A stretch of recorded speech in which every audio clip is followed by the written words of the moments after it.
Muitas pessoas, elas não querem viver de uma forma agradável a Deus. Isso significa que muitas pessoas buscam seguir os seus próprios cursos, as suas próprias vidas e não querem viver uma vida agradável a Deus. Mas olhando para a palavra do Senhor, nós vemos que somente aqueles que agradam a Ele vão ser introduzidos na terra prometida. Quero que você venha refletir comigo nesta mensagem.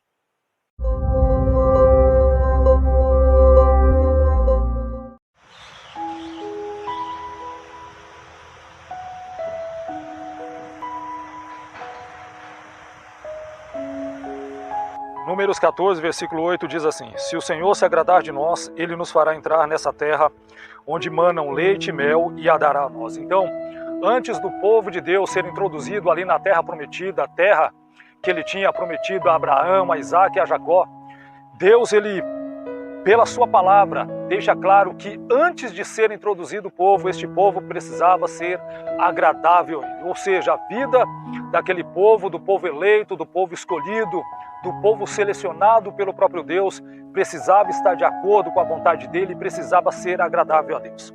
Então nós vemos que esta declaração, se o Senhor se agradar de nós, isto tem que nos fazer refletir o seguinte: nós estamos sendo agradáveis a Deus? A nossa vida, a nossa conduta, o nosso dia a dia está sendo agradável ao Criador? Ou nós estamos vivendo de uma forma que está desagradando a Ele?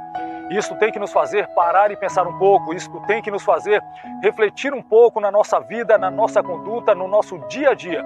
Porque se nós desagradarmos a Deus, infelizmente nós não vamos entrar na terra prometida. E alguns textos bíblicos para nos fazer entender o que nós precisamos fazer para que sejamos agradáveis a Deus. Por exemplo, 2 Reis 18, a partir do versículo 1. E sucedeu que no 3º ano de Oséias, filho de Elá, rei de Israel, começou a reinar Ezequias, filho de Acás, rei de Judá. 25 anos de idade tinha ele quando começou a reinar, e 29 anos reinou em Jerusalém. E era o nome de sua mãe Abi, filha de Zacarias. Agora observa a partir do 3º versículo o que é que fez este homem chamado Ezequias para ser agradável a Deus. E fez o que era reto aos olhos do Senhor, conforme tudo o que fizera Davi, seu pai. Por mais que algumas pessoas possam dizer, Davi pecou, Davi errou, Davi matou, Davi cometeu adultério, enfim, mas Davi, ele nunca foi uma pessoa idólatra. E nós vamos ver isso conforme a palavra do Senhor. Versículo 3, e fez o que era reto aos olhos do Senhor, conforme tudo que fizera Davi seu pai. Este tirou os altos e quebrou as estátuas, e deitou abaixo os bosques, e fez em pedaços a serpente de metal que Moisés fizera, porquanto até aquele dia os filhos de Israel lhe queimavam incenso e lhe chamavam Neustã. Versículo 5, no Senhor Deus de Israel confiou, de maneira que, depois dele, não houve seu semelhante entre todos os reis de Judá, nem entre os que foram antes dele. Observa a vida, a conduta de Ezequias, tirou tudo que podia trazer a contaminação espiritual, ou seja, a idolatria, as abominações pela idolatria aos outros ídolos, que Deus, ele, pela sua palavra, determinava que não era para o seu povo seguir. E nós vemos que Ezequias, ele fez isso e ele se tornou agradável a Deus, a sua vida foi agradável a Deus. Versículo 6, porque se chegou ao Senhor, observa que houve uma aproximação de Ezequias ao Criador. Porque se achegou ao Senhor, não se apartou de após ele e guardou os mandamentos que o Senhor tinha dado a Moisés.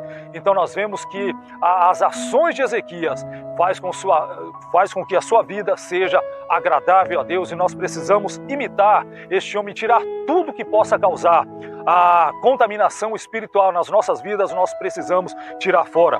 Segundo Crônicas 15 e 8, ouvindo, pois, Asa estas palavras e a profecia do profeta, filho de Obed, esforçou-se e tirou as abominações de toda a terra de Judá e de Benjamim, como também das cidades que tomara nas montanhas de Efraim, e renovou o altar do Senhor que estava diante do pórtico do Senhor. Então há uma ação aqui de Asa, deste homem chamado Asa, rei.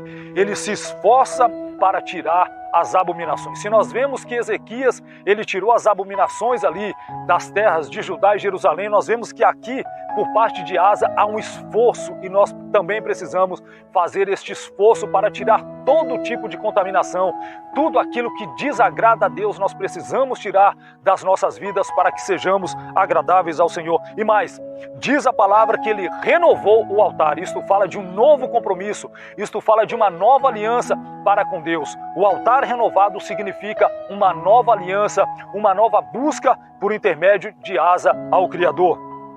Salmo 112, verso 1. Louvai ao Senhor, bem-aventurado o homem que teme ao Senhor, que em seus mandamentos tem grande prazer. Eu acho interessante esta declaração do salmista, onde ele diz que quando nós somos bem-aventurados, de que forma? Primeiro, quando tememos a Deus, e segundo, quando nós temos grande prazer nos mandamentos de Deus. Infelizmente, poucas são as pessoas, isso eu falo pouca devido à população que nós temos no mundo, mas poucas são as pessoas que têm prazer nos mandamentos de Deus, que têm prazer na leitura bíblica, no exame das Sagradas Escrituras. Não são todas as pessoas, infelizmente, até mesmo que estão dentro de uma igreja, que têm prazer na palavra de Deus, prazer em ler, prazer em cursar os cursos teológicos ou estar nos trabalhos doutrinários da sua igreja. Inclusive, infelizmente, não são todas as igrejas que têm um trabalho doutrinário, um trabalho de disciplina por intermédio da palavra de Deus. Infelizmente, essas pessoas acabam sendo desagradáveis a Deus porque não têm este grande prazer nos mandamentos do Senhor. Daniel capítulo 3, a partir do 16. Responderam Sadraque, Mesaque e Abednego e disseram ao rei Nabucodonosor: não necessitamos de te responder sobre este negócio. Eis que o nosso Deus, a quem nós servimos, é que nos pode livrar. Ele nos livrará do forno de fogo ardente e da tua mão, ó rei. Agora observa o versículo 18, a declaração de Ananias, Misael e Azarias, Sadraque, Mesaque e Abednego. E se não, fica sabendo, ó rei, que não serviremos a teus deuses, nem adoraremos a estátua de ouro que levantaste. Independente do que acontecesse a Sadraque, Mesaque e Abednego, a declaração que sai dos lábios dele é que eles estariam servindo a Deus em todas e quaisquer circunstâncias e situações. Independente se era de vida ou se era de morte, e essa situação aqui no caso é uma situação de morte, a qual eles estão prestes a serem lançados em uma fornalha de fogo ardente, ou seja, estavam sentenciados à morte porque da sua dedicação ao Senhor Jeová dos Exércitos. E nós vemos esta declaração desses três jovens, desses três homens aqui, que estão dispostos a morrer antes deixar o Senhor. Eles não deixam a Deus por nada, mesmo que isso lhes custasse a vida. Pensa como Deus olha para esses três homens e se agrada da decisão deles, porque essa decisão é uma decisão que já estava antecipadamente determinada. E nós precisamos ter essa mesma decisão desses três homens, de servir a Deus, de seguir a Ele, de adorá-lo, independente qual seja a circunstância, a situação ou até mesmo a sentença. E no caso deles é a sentença de morte. É claro que Deus entra junto com eles na fornalha, dá libertação, não deixa que o fogo tenha poder sobre a vida deles. O fogo estava lá, mas o fogo perde o poder, porque Deus estava com Sadraque, Mesaque e Abednego. Mas isso fala da vida que eles escolheram servir e uma vida agradável ao Criador. Hebreus capítulo 12, versos 1 e 2. Portanto, também nós, uma vez que estamos rodeados por tão grande nuvem de testemunhas, livremo-nos de tudo que nos atrapalha do pecado que nos envolve e corramos com perseverança a corrida que nos é proposta, tendo os olhos fitos em Jesus, autor e consumador da nossa fé. Ele, pela alegria que lhe fora proposta, suportou a cruz, desprezando a vergonha, e assentou-se à direita do trono de Deus. Uma vida agradável a Deus, uma vida que traz este agrado ao Senhor, é uma vida a qual está com os olhos fitos em Cristo.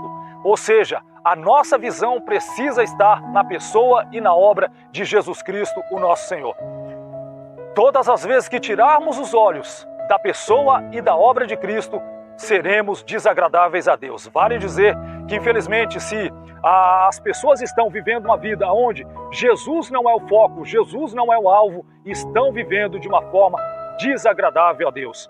Portanto, nós precisamos fazer o que está escrito aqui na palavra de Deus em Hebreus 12, 1 e 2. E mais, no versículo 1 ele diz que nós devemos nos livrar de todo o pecado, de tudo aquilo que nos atrapalha, para que possamos viver uma vida agradável a Deus.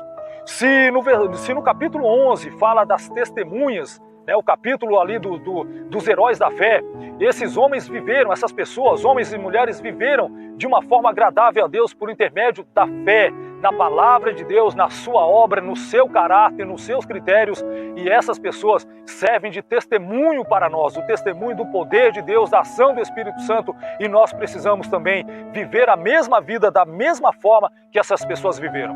Então que nós tenhamos os olhos fitos em Jesus, autor e consumador da nossa fé, e é claro, somente dessa forma é que seremos agradáveis a Deus, e que você venha refletir sobre isso, se a sua vida está sendo ou não agradável ao Criador. O que você precisa fazer? A palavra de Deus vai te dar as coordenadas, a palavra de Deus vai trazer para a tua vida iluminação, e é claro, dentro da palavra, no grande prazer, nos mandamentos de Deus, você será agradável a Ele. Amém? Que Deus te abençoe com esta palavra, mas que os teus olhos fiquem fitos na pessoa e na obra de Jesus Cristo, o nosso Senhor. Deus te abençoe por intermédio do Espírito Santo.